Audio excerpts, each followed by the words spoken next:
I feel conflicted about the Amazing Spider-Man. I'm not gonna lie, bro. I feel like the Amazing Spider-Man was good. I enjoyed the Amazing Spider-Man. I thought it was really good. The Amazing Spider-Man 2, though, I'm gonna be honest, I felt like it was kind of mid. But the Amazing Spider-Man 1, honestly, bro, it had such a good like Spider-Man as a character. But the Amazing Spider-Man 1, I thought was good. I think the Amazing Spider-Man 1 was good. Anyway, I'm gonna keep this playing.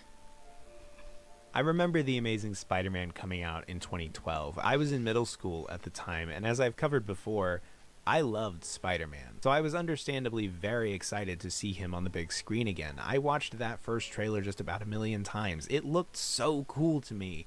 And when I finally got to go see it, well, I don't remember exactly what about it I loved. I was in middle school. I didn't really have the capacity to explain stuff like that yet. But I knew that it made me feel good. And that's all I really needed to know at the time. It was exactly what I wanted it to be.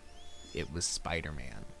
But now, almost 10 years since the movie's release, I rewatch it, and instead of that simple pleasure, I feel conflicted. Because I've grown up, and I find it hard to simply enjoy a movie like that anymore. I watch The Amazing Spider-Man, and it's no longer the movie that I want it to be. Well, at least not entirely. If you've spent any amount of time on Twitter as a Spider-Man fan, you know what it is to lose all your faith in humanity. What is wrong with you people?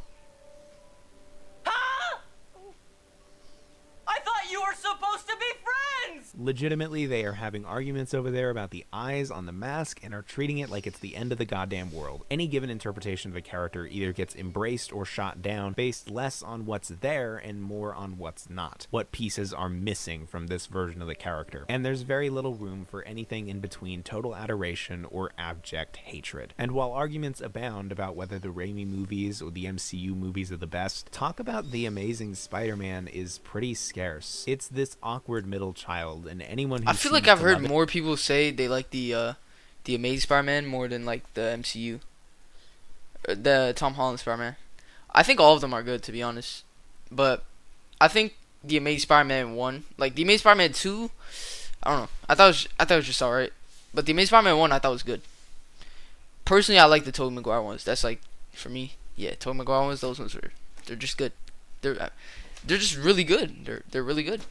it just gets drowned out by all the noise about the others. True, there was a brief stint where everyone was pouring love on Andrew Garfield's version of the character after No Way Home, but as far as I could tell, that was mostly for Garfield, not for the movies themselves. The Amazing Spider-Man movies have always occupied this weird space. It was following up on the largely beloved Raimi films with a director whose only real experience was an experimental indie romantic dramedy with the intent of creating a whole Spider-Man cinematic universe to rival the then fledgling MCU. And then, after only 2 movies, it all fell apart, Sony made a deal with Marvel, and now we have this boy, so it almost feels like this sort of black sheep among the Spider-Man films. A film that rarely ever seems to get mentioned unless it's in relation to the others. And I do wonder if it's because this film is difficult to have a strong reaction to. It's pretty easy for people to hate on the second one, but the first is a film that's pretty hard to actually gauge. As much of this movie is not what I want it to be, there's still quite a bit that is exactly what I want it to be. You can't feel conflicted about art without being able to connect to some part of it. Exactly what I want it to be. God damn, they got You the can't dogs feel out. Not what I want it to be. There's still quite. Damn, they both got the dogs out. I mean, they're in their house, you know. I got the dogs out right now too, so I ain't gonna hate, you know. A bit that is exactly what I want it to be. You can't feel conflicted about art without being able to connect to some part of it, so that's what I want to talk about today. What stops me from absolutely loving this movie? What stops me from absolutely hating it? And what stops me from just forgetting about it entirely? Why do I feel so conflicted about this movie? This video, hopefully, will be a story about resolution, about fixing this conflict. So, let's start with an observation.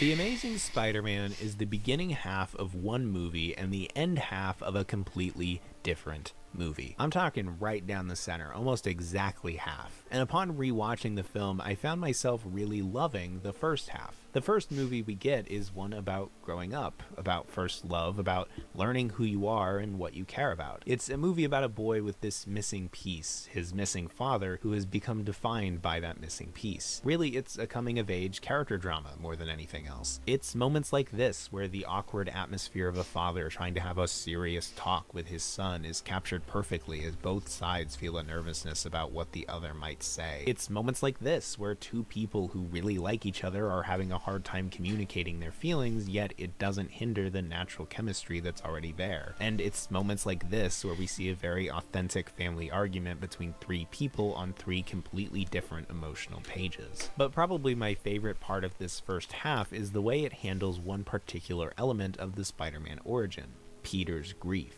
When Uncle Ben dies in the first Spider-Man movie, Peter goes after the mugger who killed him, the mugger dies, and that's kind of it. Peter's grief is certainly there, and it even gets brought up in the other movies, but it was always more in the background. We never really get to see Peter process it or deal with it. It's more of a lingering shadow that influences the character's actions, but doesn't call any attention to itself. And I think that depiction of grief works well in the Raimi movies, but what I love about how The Amazing Spider-Man handles it is that we get to see that initial process. Not only do we get to see the somber panic as he realizes what he's just lost, but we see him struggling to listen to that last voicemail he left that Peter ignored. We see that grief turn into anger and rage, even when people are just trying to help. We don't get to see Peter find the man who killed his uncle. We don't get that immediate catharsis. And so the movie actually sends Peter on this journey of having to work through those feelings of grief and pain and loss, trying to fill that missing piece that Ben left behind with this newfound power he now has. And I think this works even better because this Uncle Ben feels so much more like a person than Raimi's does. Raimi's version is a martyr, more of a symbol of goodwill and morality, who was killed because he was the only person to do the right thing. And as much as I love that interpretation,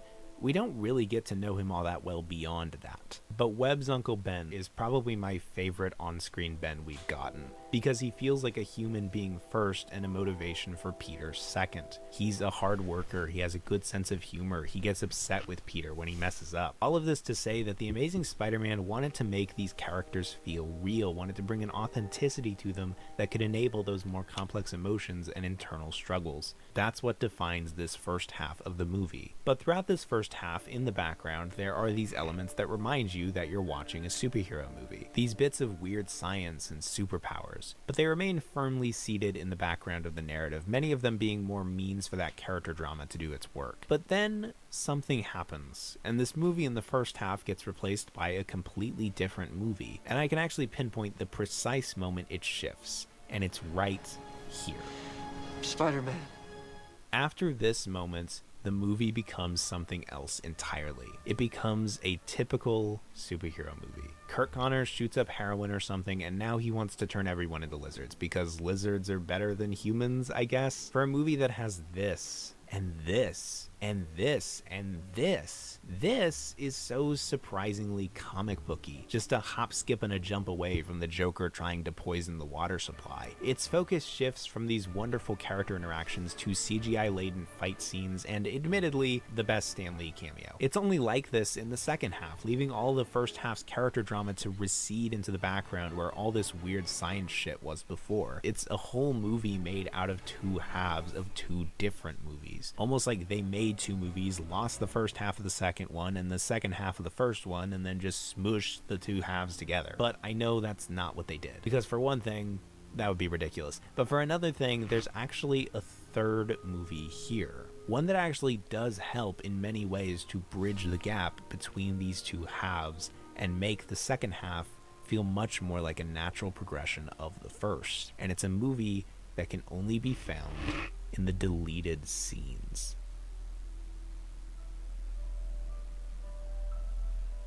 What lies in these deleted scenes makes everything make sense. It makes all of this fit together much better than it did before. These missing pieces that constitute the story of the film's villain. The story of Dr. Kurt Connors.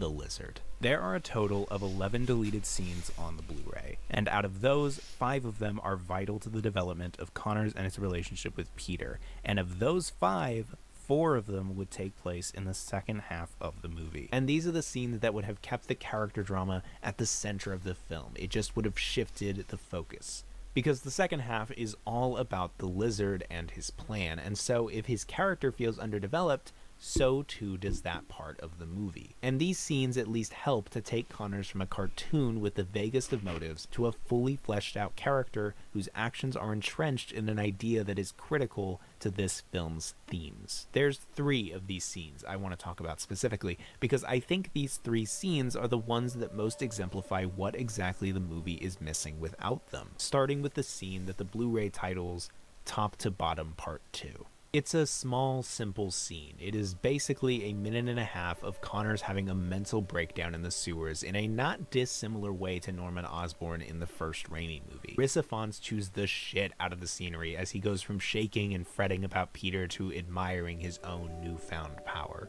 I'm beautiful, aren't I? Beautiful. Like I said, it's very small and very simple, but it shows one of the main aspects of this character that is totally missing from the final product, the duality of Curt Connors. In the final film, when Connors turns into the Lizard, he changes completely into that monster. His obsession with turning other people into lizards seemingly being just because he likes being a lizard. Ultimately, he's just another bad guy. But with this one scene, suddenly the character becomes infinitely more complicated. This is a man who's scared and mentally degrading, a man who finds solace and control in this new sense of power that he's never had before. His missing pieces, his weakness, finally filled in. What this scene does is take Connors' villainy and roots it not in this weird sense of reptilian supremacy, but in his personal desire to fix those parts of himself he deems as weakness. His motives are personal. It's here that we can actually understand why Connors is doing what he's doing. It's because when he feels at his weakest, he finds strength in this power. It makes a man who feels incomplete feel complete. And it doesn't take a lot to understand why he'd want to share that feeling with the rest of the world, trying to take a personal act and dress it up as a selfless one. And that brings me to our second deleted scene, all the power you feel. In the final cut, there's a scene where Peter finds the abandoned lab of Connors, and it's here that Peter finds out about Connors' plan to turn everyone into lizards. It's entirely a plot scene, pure exposition. But originally, that scene was this one, where Peter finds this lab, but Connors is still there. And this scene does the same expository job as the scene we got, but this time injected with the character drama missing from the second half. Really, there's one exchange I want to look at that I think changes the context of the entire climax that would have followed this scene. We again see Connors as a human being, someone in some measure scared of what it is he's becoming. Connors whose only desire is to fix himself. Peter takes pity on him, tells him that he's going to get him back, and Connors simply asks him, Would you go back? After all you know you can do, all the power you feel, would you give it all up? And now, all of a sudden, Peter isn't just fighting a giant lizard guy, he's fighting a reflection. This person trying to fill that missing piece with his newfound power. By turning it on Peter, he's forced to ask himself why he's doing what he's doing at all. What role does this power play in his life? Would he give it all up if that power turned him into something worse? And it did. When Peter first got his power, he used it to get back at the people who wronged him, to humiliate and hurt people. He got a taste of power, power he had never had, power that seemed to fill that missing piece, whether it was his father or his uncle, and it turned him into someone he wasn't. But it was someone who felt strong for once in his life. With this one exchange, Connors becomes a reflection of everything Peter has become. Peter's fight against the lizard is no longer just a hero stopping a villain. It's Peter Parker having to conquer himself and the power he abused. Once again, it makes this story so much more personal. And then, our final scene actually would have taken place in the first half of the movie, but I think it introduces an idea that is crucial to everything I've been talking about this entire time, and it's indicative of all the pieces this movie is missing. Connors's condolences. I can't say for certain where this scene would have been had it been kept in, but I have a pretty good guess. I think it would take place between this scene here where Peter rejects Gwen's comfort and the scene where Peter first goes out to use his power to try and find Ben's murderer. That'll be important here in a second. The scene itself is much like the first one we talked about, small and simple. Peter comes home from school to find Connors waiting at his house. He gives Peter his condolences for the death of his uncle, and just like with everyone else, Peter just tries to shrug it off, only for Connors to show him the lab rat that regrew its limb thanks to Peter's formula. Connor tells him that he should do something for his uncle by getting to work. He tells him the most important line of the movie that got cut. And whatever you do, try to remember that we must be greater than what we suffer. This line is everything this movie is about. This movie is damn, because he was, wait, okay, from what I understand, I mean, yeah, but I'm saying also, he didn't really follow that, because, like, he was like, oh, he doesn't have an arm, so he's like, okay, I gotta get that back, so he ends up doing, like, a bunch of bad stuff, to get that back, if I'm right, but it also, he's telling Peter, like, okay, don't, like, because you're suffering, don't, like, do bad stuff, or whatever, you gotta be greater than it, you know, you gotta be the better man, or whatever. Trying to find their missing pieces, trying to be greater than what they suffer, trying and failing, as they realize that their missing pieces won't make them whole, that the more they try to fix themselves, the worse off they and the people around them are. If I'm right about where this scene takes place, that means that this idea is what inspired Peter to start using his power in the pursuit of vengeance and trying to fill that hole where Ben used to be. This idea that we must be greater than what we suffer, that we must make up for our missing pieces. He's saying, like, you gotta use, like, your grief and, like, anger or whatever, like, for good. That's what he's saying. Is what leads Peter to using his power to hurt people rather than save them. It's everything that Peter's journey is supposed to be refuting. This one line defines the entire movie, and it's not in the movie. The entire story of Doc Connors fighting against his own desire for power, to fill his missing pieces and become whole, to become greater than what he suffered, it's just not there. The story of Peter having to confront the way in which he used his own power to fill that hole his father left, and then the hole that Uncle Ben left, the way that he used that power to hurt and belittle people to make himself feel better by ignoring the pain of those around him, that story just isn't there. It's not that the second half of the film is devoid of meaning. It's just that this thematic thread, this primary thematic thread, the idea of having to make up for the missing parts of ourselves, the suffering and the pain that we experience, gets cut off in favor of a quicker paced, more action-focused, and generally simpler story about a hero stopping a villain and saving the day. I don't know that I would love this movie if those scenes were added back in, but I do know that what was lost when they were cut is felt in the final version of the film. They are these missing pieces of the movie. These pieces were taken and left an unbalanced film in their place. And I used to love this movie when I saw it for the first time in middle school in 2012. I loved it for a long time. It made me feel so good to watch it in exactly the state it was in.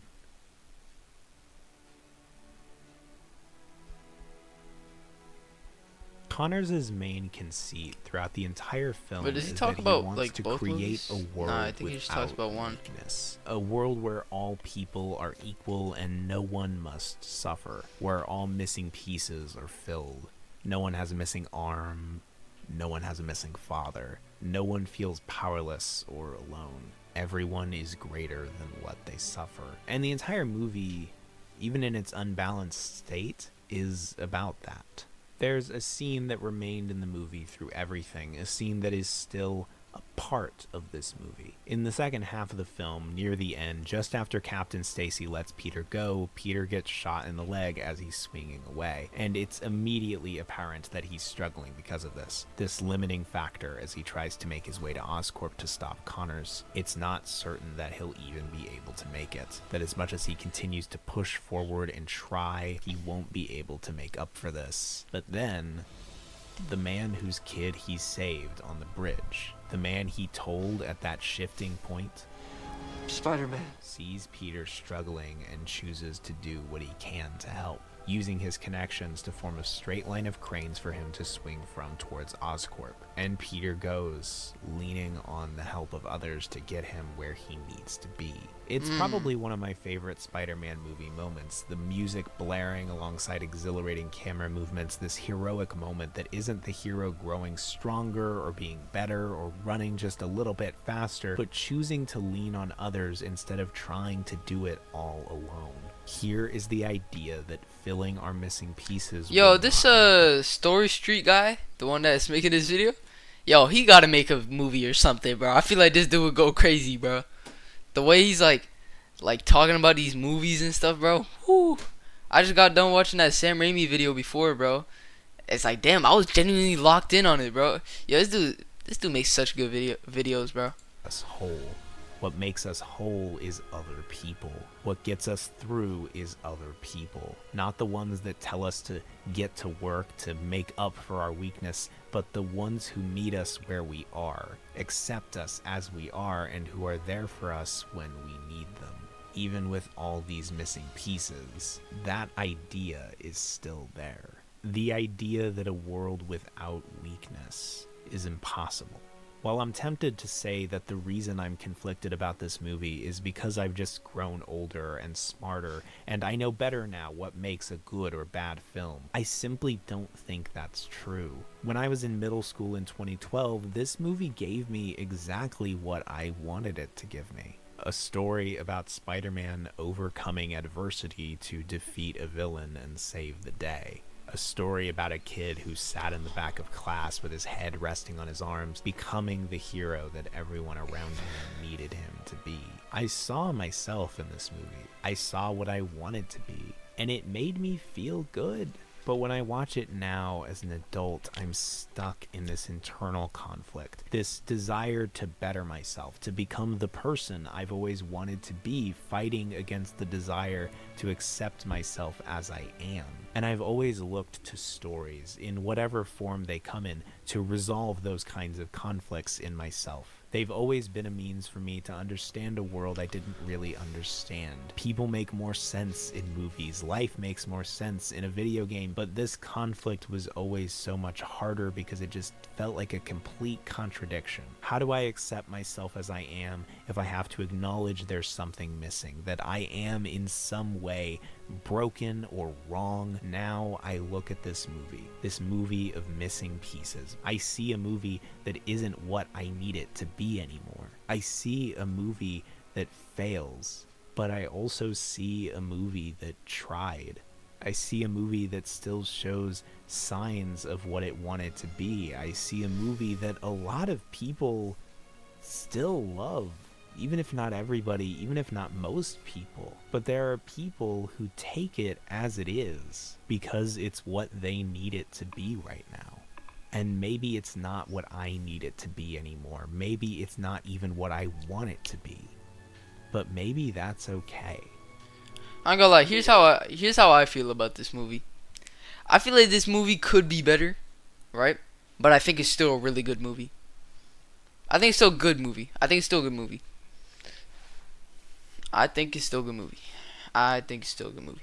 Let me just check if Fortnite's still down, bro. I think it's still down. God damn, bro. This game really about to be down. Like, how long is it about to be down? Let me check.